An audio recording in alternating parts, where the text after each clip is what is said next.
Assalamualaikum warahmatullahi wabarakatuh. Bismillahirrahmanirrahim. Alhamdulillahirrabbilalamin.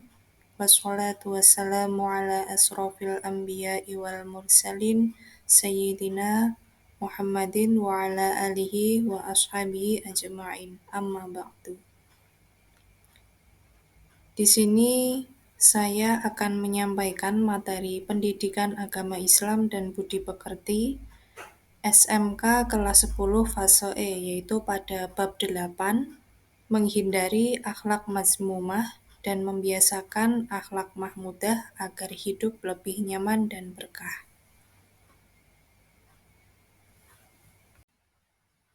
Berikut saya sampaikan capaian pembelajaran dalam bab ini adalah peserta didik memahami manfaat menghindari penyakit hati. Setelah mempelajari materi ini, peserta didik mampu menganalisis manfaat menghindari sikap temperamental atau ghadab, menumbuhkan sikap kontrol diri dan berani dalam kehidupan sehari-hari, pengertian, dalil, macam, dan manfaatnya. Yang kedua, menyajikan paparan tentang menghindari perilaku temperamental atau ghadab, kemudian menumbuhkan sikap kontrol diri dan berani. Yang ketiga, meyakini bahwa sikap temperamental atau ghadab merupakan larangan dan sikap kontrol diri dan berani adalah perintah agama. Yang keempat, menghindari sikap temperamental atau ghadab dan membiasakan sikap kontrol diri dan berani dalam kehidupan sehari-hari. Anak-anak, sebelum memulai pelajaran, marilah kita tadarus Al-Quran terlebih dahulu. Bacalah Al-Quran Surah Ali Imran ayat 133 sampai 134. Perhatikan makhraj dan bacaannya. A'udzu billahi minasy syaithanir rajim. Bismillahirrahmanirrahim. وسارعوا إلى مغفرة من ربكم وجنة عرضها السماوات والأرض أعدت للمتقين الذين ينفقون في السراء والضراء والكاظمين الغيظ والعافين عن الناس والله يحب المحسنين. Shadaqallahul azim.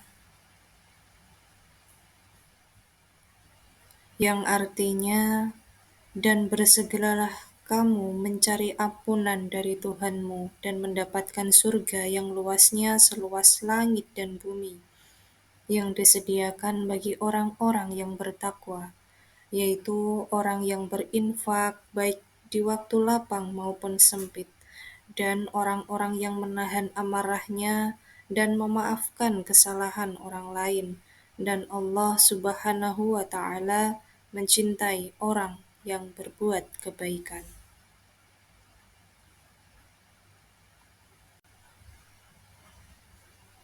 Baiklah anak-anak, mari kita lanjutkan materi yang pertama, yakni menghindarkan diri dari sifat temperamental atau ghadab.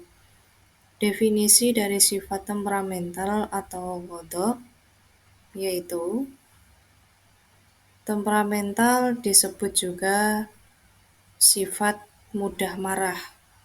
Lawan dari ghadab itu adalah ridho atau menerima dengan senang hati, dan al-hilm atau murah hati. Dalam bahasa Arab, temperamental itu disebut dengan ghadab, dari kata dasar ghadiba yaghdibu ghadaban. Secara istilah, ghadab itu artinya sifat seseorang yang mudah marah karena tidak senang dengan perlakuan orang lain. Dan sifat amarah itu selalu mendorong manusia untuk bertingkah laku buruk.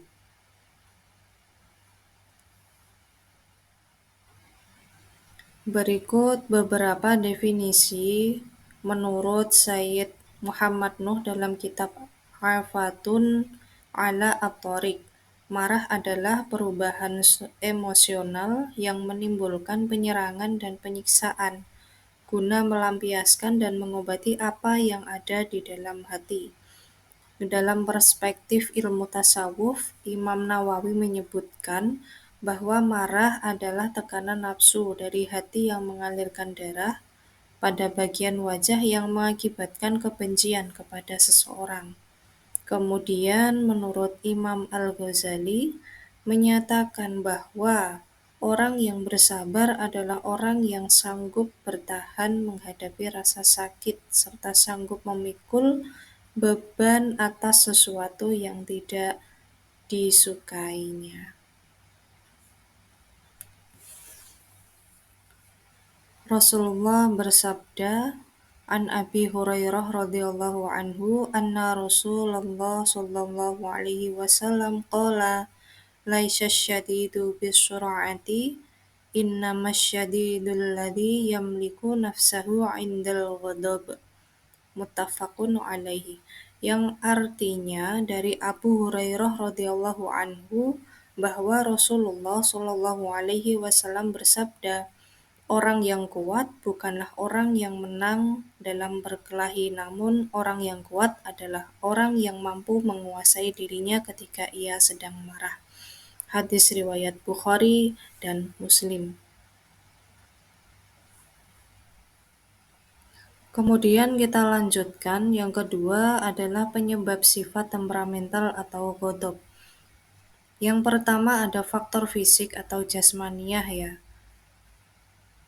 Yang pertama, kelelahan yang berlebihan, mungkin terlalu lelah dalam bekerja, kemudian hatinya menjadi sensitif dan mudah sekali tersinggung. Biasanya seperti itu. Kemudian yang kedua, kekurangan zat-zat tertentu dalam tubuh, yakni kekurangan zat asam. Itu akan menyebabkan otot-otot menjadi tegang, kemudian sistem pencernaan dan otak itu akan terganggu sehingga mudah terbawa perasaan dan cepat emosi atau tersinggung. Kemudian yang ketiga adalah reaksi hormon kelamin. Nah, ini bagi yang perempuan ya, anak-anak. Namanya gangguan PMS atau premenstrual syndrome, yang ditandai dengan perubahan suasana hati, kemudian kelelahan, mudah marah, atau mungkin depresi. Nah, seperti itu. Kemudian yang kedua ada faktor psikis atau rohaniah ya. Yang pertama, ujub atau bangga terhadap diri sendiri.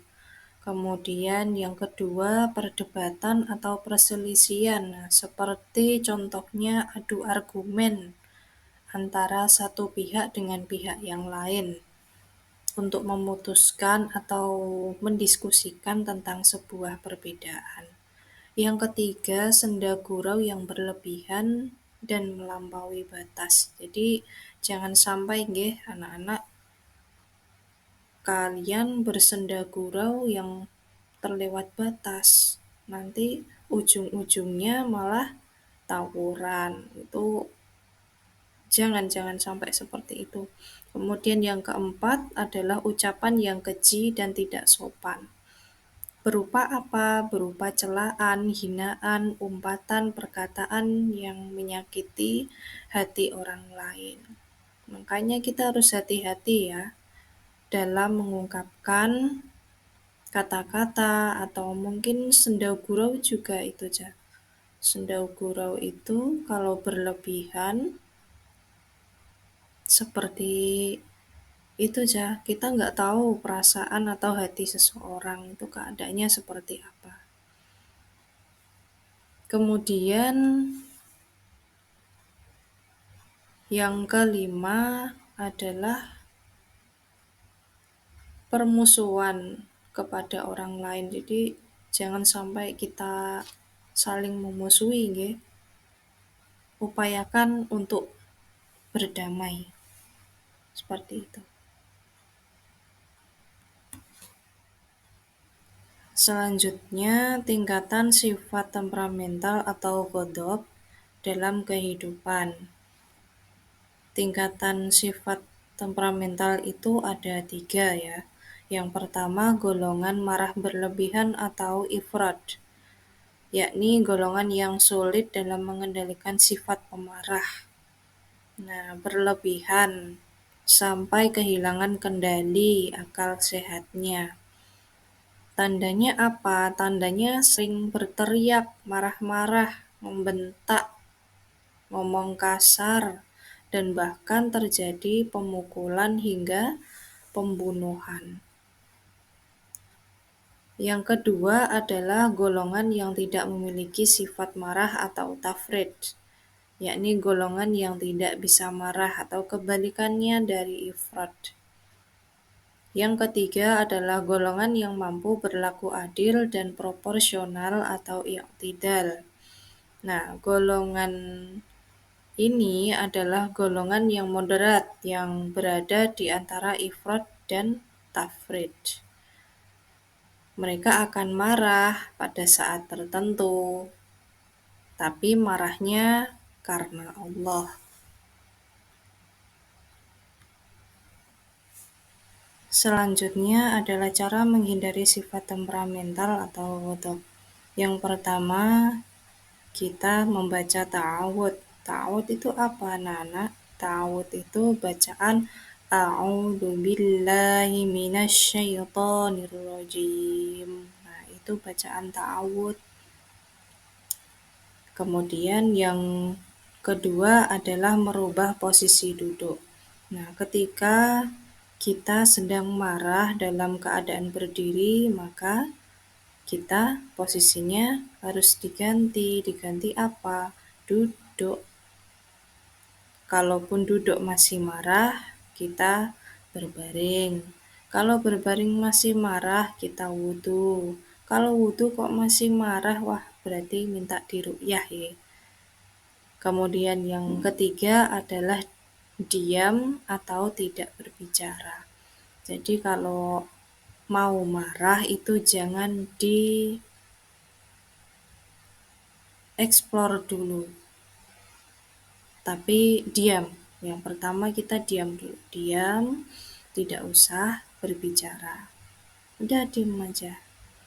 Kemudian yang keempat adalah berwudu. Nah, itu tadi ya. Kalau posisi apapun setelah tidur kok masih marah, berwudu. Ya, seperti itu. Kemudian yang kelima, mengingat wasiat Rasul dan janji Allah. Yakni barang siapa yang mampu menahan marahnya sedangkan bisa saja ia meluapkannya, Allah Subhanahu wa Ta'ala akan memanggilnya di hadapan para makhluk yang lain pada hari kiamat untuk memberikan pilihan baginya bidadari yang ia inginkan. Hadis riwayat Abu Daud.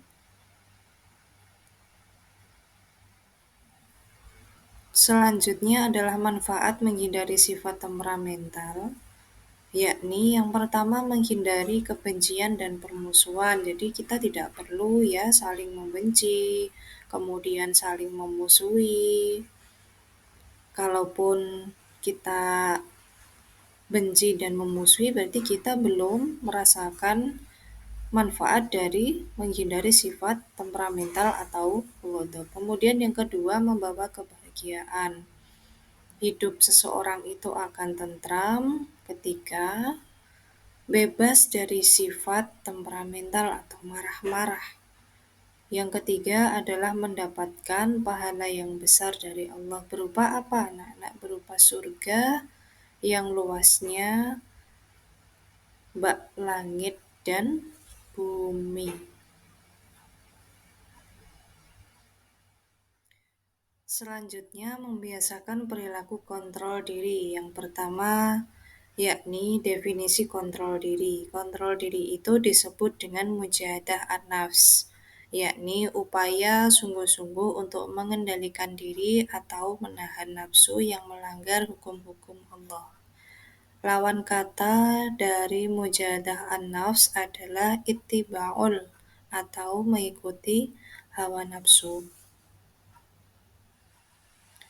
Rasulullah Shallallahu Alaihi Wasallam bersabda sebagaimana yang diriwayatkan dalam hadis riwayat Muslim, yaitu An Abdullah bin Mas'ud radhiyallahu anhu qala Rasulullah sallallahu alaihi wasallam fama ta'udduna syura'ata fikum qala qulna alladhi la yasra'uhu rijalu qala laisa bidzalika walakinnahu alladhi yamliku nafsahu 'indal ghadab.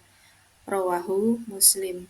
Artinya dari Abdullah bin Mas'ud radhiyallahu anhu berkata, Rasulullah shallallahu alaihi wasallam bersabda, "Apakah yang kamu sebut dengan orang yang perkasa atau kuat di antara kamu?" Jawab kami, "Orang yang mampu merobohkan lawannya." Jawab Nabi, "Bukan, itu orang yang perkasa, melainkan seseorang yang mampu menguasai dirinya pada saat ia marah." Hadis riwayat Muslim. Selanjutnya adalah implementasi sikap kontrol diri dalam kehidupan. Yang pertama, memikirkan resiko dan akibat dari setiap perbuatan. Resikonya apa, akibatnya apa, itu termasuk implementasi sikap kontrol diri. Yang kedua, bersabar dan tidak tergesa-gesa dalam mengambil keputusan. Sabar, tidak perlu cepat-cepat, yang diperlukan adalah ketelitian. Yang ketiga, memperbanyak zikir kepada Allah Subhanahu wa Ta'ala. Yang keempat, berdoa memohon perlindungan kepada Allah Subhanahu wa Ta'ala. Selanjutnya, yang ketiga adalah pentingnya sikap kontrol diri dalam kehidupan.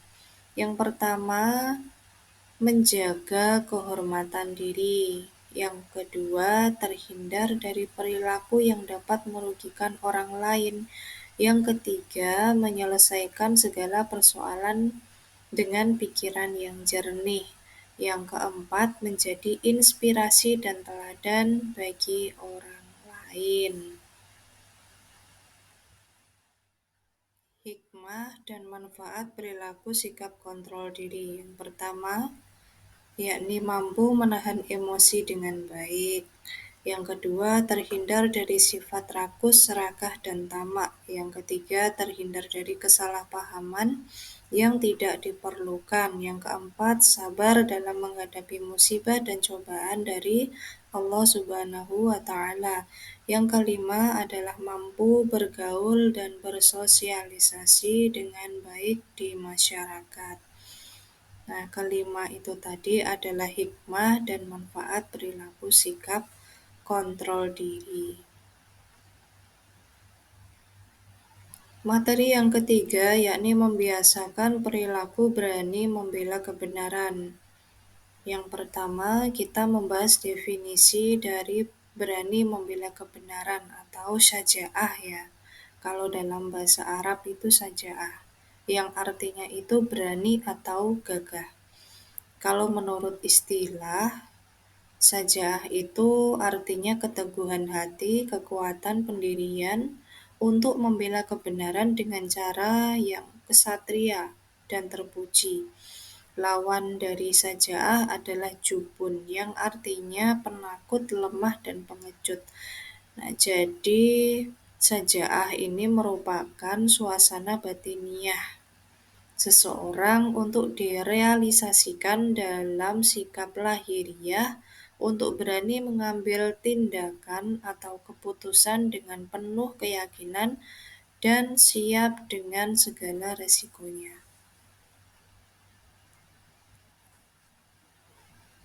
Implementasi sikap berani membela kebenaran dalam kehidupan yang pertama adalah berani menghadapi musuh di medan pertempuran, atau kita bisa menyebutnya jihad fi sabilillah, seperti pada zamannya Rasulullah dulu. Kemudian yang kedua, berani mengatakan kebenaran. Yang ketiga, berani menyimpan dan menjaga rahasia. Keempat, memiliki daya tahan tubuh yang kuat. Yang kelima, mampu mengendalikan hawa nafsu. Yang keenam, berani mengakui kesalahan. Kemudian yang terakhir adalah berani objektif menilai diri sendiri, introspeksi diri anak-anak, ya. Jangan kita terus-terusan menilai orang lain atau mencari-cari kelemahan orang lain. Ya, sekali-kali kita bercermin, kita identifikasi kekurangan kita masing-masing. Faktor pembentuk sikap syaja'ah pada diri seseorang muslim yang pertama adalah takut kepada Allah Subhanahu wa Ta'ala, kemudian mencintai kehidupan akhirat, tidak takut menghadapi kematian, tidak ragu-ragu dengan kebenaran, tidak materialistis. Yang keenam, berserah diri dan yakin akan pertolongan Allah Subhanahu wa Ta'ala. Yang ketujuh adalah kristalisasi pendidikan karakter dari keluarga, masyarakat, dan sekolah.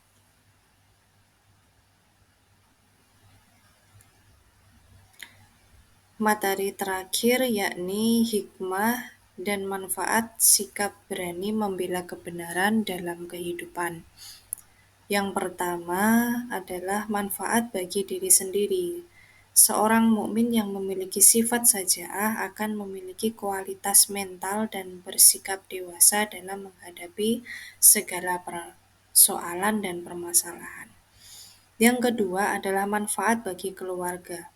Keluarga yang secara langsung mendidik dan membiasakan perilaku syaja'ah bagi semua anggotanya, maka akan terwujud kehidupan yang tentram dan nyaman. Kemudian yang ketiga adalah manfaat bagi keluarga, negara, dan bangsa.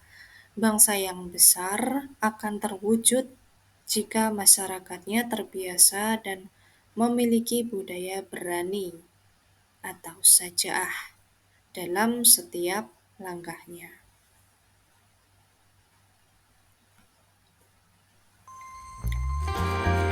Burung cendrawasih buah salak. Terima kasih sudah menyimak. Sekian. Alhamdulillahirrabbilalamin. Wassalamualaikum warahmatullahi wabarakatuh.